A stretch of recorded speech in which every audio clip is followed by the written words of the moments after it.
One of the questions that we get a lot is, what do I put on my cover? And we usually start narrowing it down to preferences. One, what's the book about?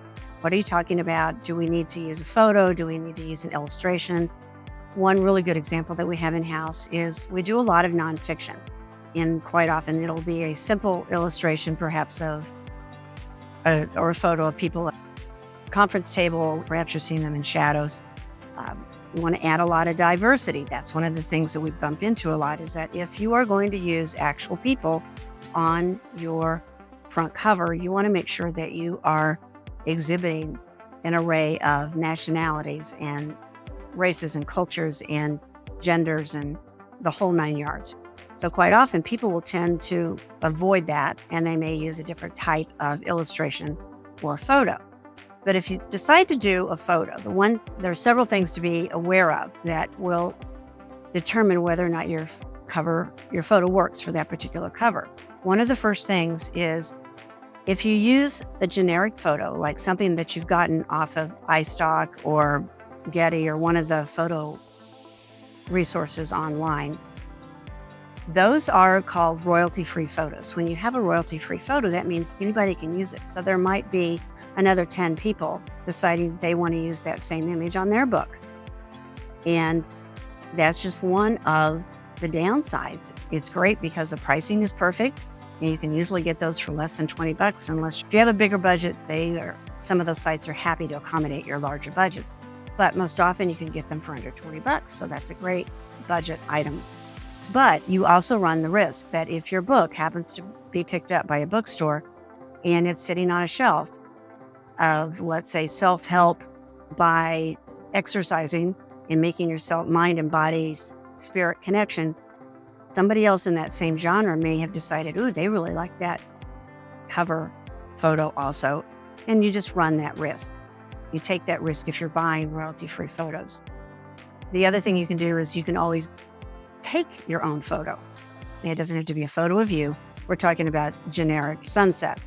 Quite often those are used a lot. If you own the photo, you own the photo. Nobody else will have that photo unless you give that to them. If you are taking the photo, you want to make sure that your camera or your iPhone, and whatever phone camera you might have, as long as it has a high-res digital setting, the cameras have gotten so good that we can typically use those photos.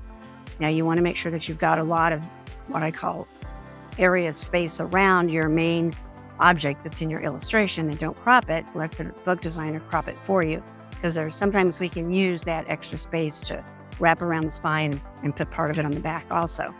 The other thing is, keep it simple. If you have a lot going on in your photo, nobody's going to know what to look at first. And if that's this topic, if your book happens to be about how to navigate crowds and you have a photo on your cover about crowds, that kind of makes sense. But if you have too much in your photo, people are not going to know what your book is about, even though your title and subtitle might say it. And they have a tendency to not even pick the book up. If it's too busy, it creates tension inside their body. It's a psychological, subconscious thing. Simple covers sell best. The other thing is, you can pick a great image and you can pick great fonts. You just want to make sure that they make sense with each other. I always say fonts have feelings too. So all the big scripty fonts, like for weddings and invitations, don't use those on your cover. I'm just kidding. That's just a rule for us. They're hard to read. No one's going to know what it says, because think about how you're designing your cover for that little Matchbox stamp in Amazon, where you scroll down, you've got 20 of the same size books. Our goal is to help you make that book stand out. Using easy to read fonts on your cover helps to do that. Creating a high contrast with those fonts and those colors helps your book stand out. The best suggestion that I always have is make sure that you just hire a designer that already knows this stuff, and you don't have to figure out how to go on the Amazon or how to go out on the internet and say, how do I learn how to do this? Just ask. I'm Kathy Davis, daviscreativepublishing.com. We're Ghost Publishers of solo books and anthologies. We do all the work and you get all the accolade.